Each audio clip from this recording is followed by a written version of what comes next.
Hello, everybody. Thank you for tuning into the Liberty Report. With me today is Daniel McAdams. And Daniel, good to see you. Good morning, Dr. Paul. Good. I'd like to go over something we found on the internet as a report, actually from the FBI, that has been a secret report.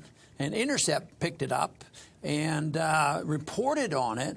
It's from 2012, so it wasn't something they just reported, but it's been evidently released by the FBI, but it sort of makes some of our points, and the American people haven't heard much about it. But just the title of this report will give our viewers a big hint on what this is about. It says, U.S. military operations are the biggest motivation for a homegrown terrorist. FBI study shows. You'd think this would be big news, but evidently they almost like deliberately, withheld it, and the politicians didn't want it because the politicians, Republicans and Democrats, feared that it would undermine this bipartisan support for our policies in the Middle East, which is perpetual war and this ongoing war in Afghanistan that we've talked about for 15 years. But I consider this very significant. The information is out there. Even we can find stuff in the CIA reports that a few honest people will tell us, watch out because you're not hearing the truth. You're hearing one side of it designed to perpetuate a policy that I think most Americans would disagree with. Yeah, and this is a report that the Intercept, as you say, published today, and they apparently had a peek at this secret FBI. It's the FBI Counterterrorism Division that did a report on what motivates people to terrorism. And it's really, what's shocking is that it's not shocking. It's something that you've been saying and many have been saying for quite some time. It's our foreign policy. Yeah, and it's people list it very, very high. It's interesting that 70% of the American people now say they don't trust the government, and yet they trust the government and their propaganda machine on how they should react to the threat of terrorism. It's not like it's totally benign, but it's nothing what they portray it to be. I think you have some statistics available to show just how many of these cases are going on. And there's not that many cases of homegrown terrorism. When you hear about it and they play it up, I mean, you can't say we ignore it, but if it's as simple as lack of reporting, I think that, people ought to know that because it would affect foreign policy. I've always said that as long as the American people believe the lies of our government, that they want to kill us and they want to do harm, whether it's here or elsewhere, it's because we're free and prosperous and not because of our policies. We can't solve these problems. We'd like to take a look at that chart on how many cases have occurring. And I think the chart tells us two things. First of all, the vast majority of people targeting the U.S. or U.S. interests are Americans. Excuse me, are Americans. On the left side, you see up to 7 in 2009, 8 in 2010. But the other thing that struck me, Dr. Paul, when I looked at this chart is how few attacks there are. Yeah, so let me show you. On the right-hand side, it shows you how much per year by foreigners. Boy, it's dipping down. It went from five or so down to 1. And, of course, domestically, there's an epidemic. It's all the way up to 8. And putting this in perspective, I mean, of course, you don't want any. Yeah. But what if the cause really is our foreign policy? It looks like we could eliminate that. But, of course, a lot of people die. Americans die overseas. I think back to our friend Robert Pape, who wrote the book Dying to Win, and he put that out in 2005. And he's the one that explained this. He's the one that converted me into downplaying the emphasis on radical Islam. Mm-hmm. Yes, there are radicals in Islam, and they're jihadists, and they will kill us, and they have had suicide terrorists. And, of course, it happened in Lebanon, Reagan, and yet he showed that it wasn't religiously motivated. He claimed that the number one cause, and he's the person who has studied this in most detail, the number one cause goes along with what this report says. It has to do with our foreign policy and not religion. Yeah, and this 2012 report coincides with a 2011 FBI study that was released, and we've seen a good part of it, and it actually corroborates what the 2012 report concludes.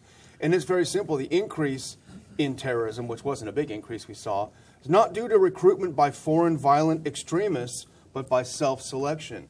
So people aren't logging on to jihadist websites to learn how to be jihadists. They're first getting motivated by what U.S. foreign policy is doing overseas. And here's something from the John Mueller was quoted in the Intercept piece, and he is a terrorism expert at Ohio State University. And this, I think, actually should make us worried because it shows how vulnerable our foreign policy makes us. And here's what he said. People read news reports about atrocities and become angry. It doesn't have to be information from jihadist websites that angers someone. It could be a New York Times report on a drone strike that kills a bunch of civilians in Afghanistan. That's right. I want to follow up with one point about Pape. He said it wasn't religion, that motivates these people. It was occupation, yes. And that's why they would be willing to give up their lives to make this point because foreigners occupied their territory. And he said that the most suicide terrorism occurred in Sri Lanka, and they were. I don't think it's occurring now as it was, but back then it was, and they were motivated, and they were secular, and they were Hindu historically, and they were communists, but they were really motivated to do it. And yet today, people still believe, it's strictly radical Islam that does it, and not our policy. But you say, well, why do they want to do it? Bush says, and the official explanation is they do it because they're jealous of us because we're free and prosperous, and that's what I said. As long as we believe that, nothing is going to happen. But to further try to understand this is, do they have a justification? I mean, we're doing good. We're teaching them democracy and have elections and, all that stuff. But there have been, in the last 15 years, since we've been involved in Afghanistan, the 15-year war that we've talked about frequently, 26,000 civilians have been killed. But that was not due to terrorism. That was due to collateral damage. But do you think those people know the difference when a bomb falls out of the sky and hits an innocent civilian population and people die? But if you add up everybody that died since we've invaded Afghanistan, the military people that died, the children that died from no health care and all this, the estimate is 500,000 Afghanis died. And this isn't even talking yet about Iraq. So I think that this is such a crucial issue. This is why I thought this was an important point, because nobody will pay attention to this and talk about it, because it ruins the bipartisan foreign policy has been going on. I keep thinking, about the presidential election and, a Republican Congress opposing, a Democrat president. Will they really stand up to the president on foreign policy? They're not going to do this, because this is what they believe in. They believe in occupation, and they believe in imperialism. They believe in this stuff, and there has to be an enemy, and there's nobody really doing a very good job. The third parties are doing better than the other two of pointing out that we should change our foreign policy, and not participate in this demagoguing. This is kind of a difficult episode to do because we're trying to put forth a few seemingly contradictory things. One, we're saying that, hey, homegrown terrorism in the U.S. is not as bad as the media wants us to believe. It's an overreaction. But on the other hand, we're saying there is such a thing as homegrown terrorism. There is such a thing as blowback. It can get a lot worse, and our policies themselves are going to make it a lot worse. So it's difficult to put those two together, but it's kind of a warning. Right. I want to make a slight challenge to the article we read, because we respect the people who did the reporting on that. I think they used the word, and I think I'm saying this correctly, that there would be new insight. In a way, I understand a new insight where the American people are going to hear something. But really, it's not brand new. It's suppressed interpretation of what's going on, and it's been there. It's been available to us, and yet so far we just do more of the same. It just seems like the worse things get over there, the more troops we send. philosophically, it's not a whole lot different of what we were doing in the 60s. You know, the more failures we had militarily, the more troops we had to send, until finally we had to admit the failure. And there was a time when we thought we would extricate ourselves from the Middle East in Iraq and Afghanistan with the current president, but he's putting them all back in there again. So policies haven't changed at all. And, you know, you have to wonder, why is the U.S. doing things that will encourage more terrorism against the United States? And that's exactly what they're doing. And it's not just you saying this. It's not just the radicals saying this or conspiracy theorists. There's a 2006 National Intelligence Estimate, the collective work of our entire intelligence community, however many tens of billions of dollars they spend a year. And here's what they said in 2006. The American invasion of Iraq helped spawn a new generation of Islamic radicalism. Yeah. You know, an invasion based on a lie, an invasion that was murderous to the people of Iraq, that has had no good outcome.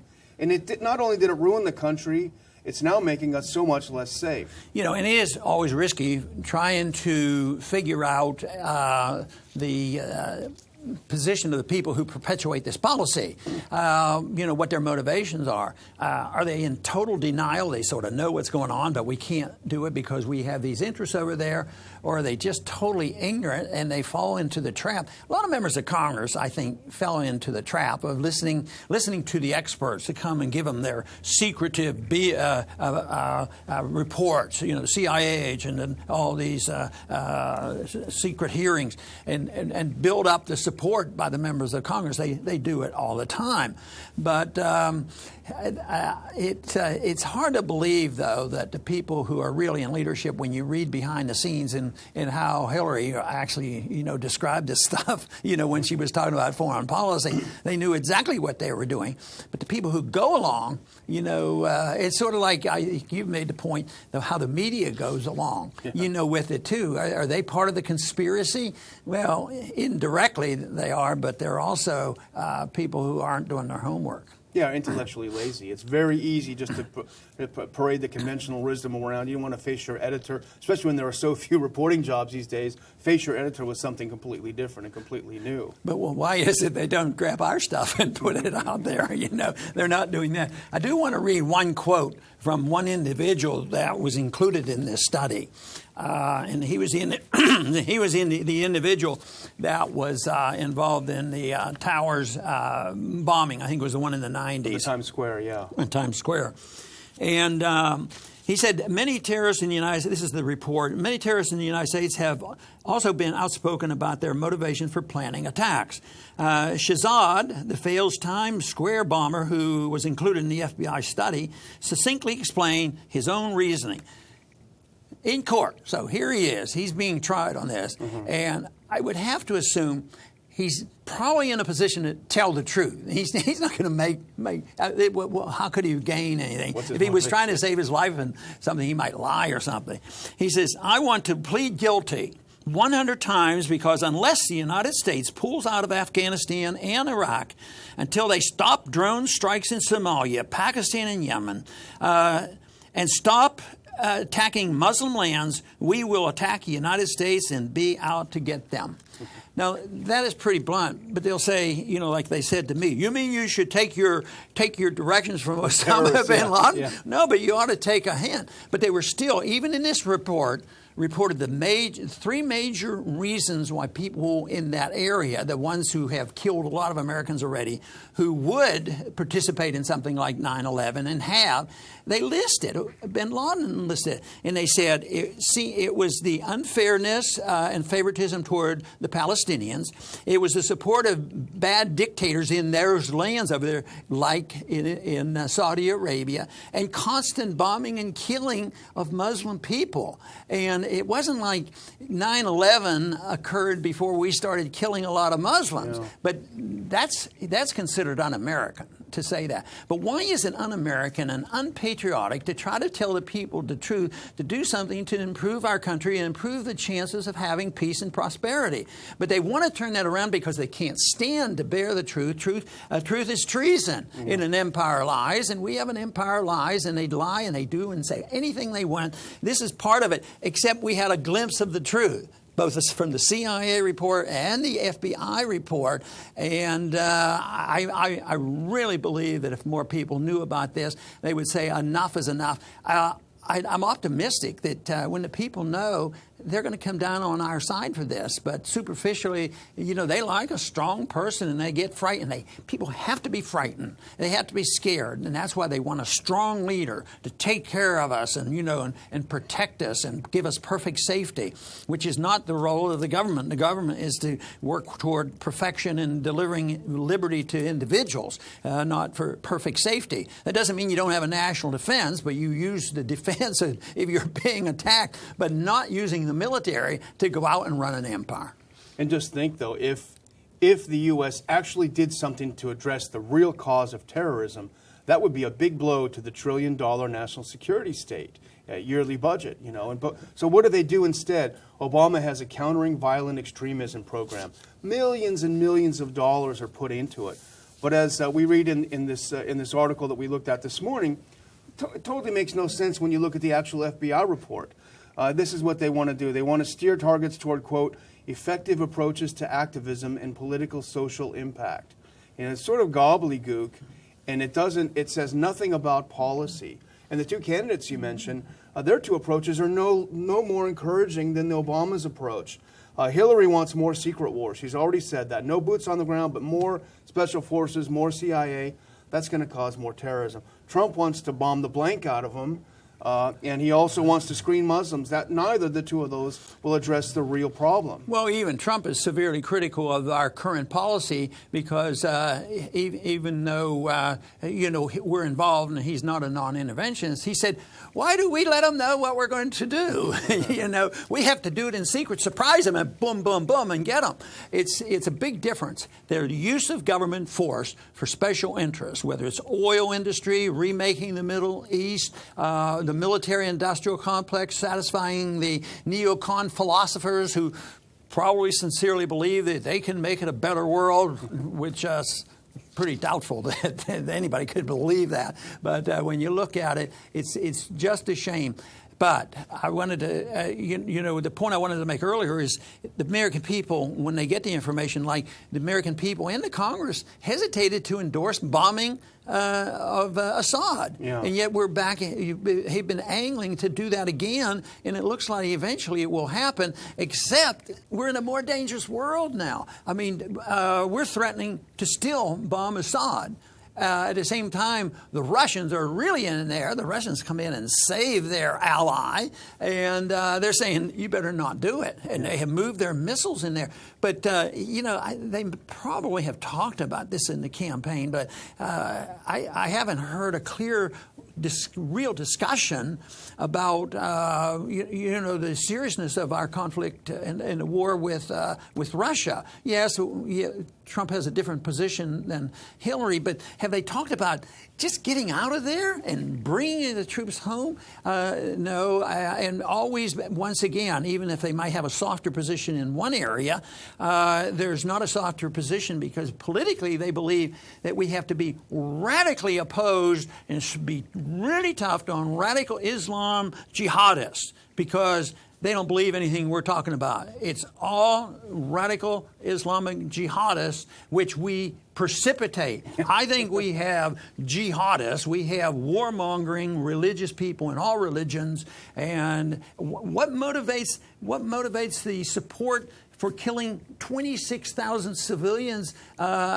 Because a lot of religious people, believers in this country, have been strong supporters of the Bush wars, and they haven't spoken out, against these wars. So it's really tragic because it's a tough job getting the truth out. But I really believe that if the American people had more access to the truth, they would take a position which says that if we want to have an influence around the world, why don't we set a better standard? Maybe people would want to copy our economic system and our protection of civil liberties and our relationship with other countries because it would be so different if we accepted this policy of not using violence and force to have our way.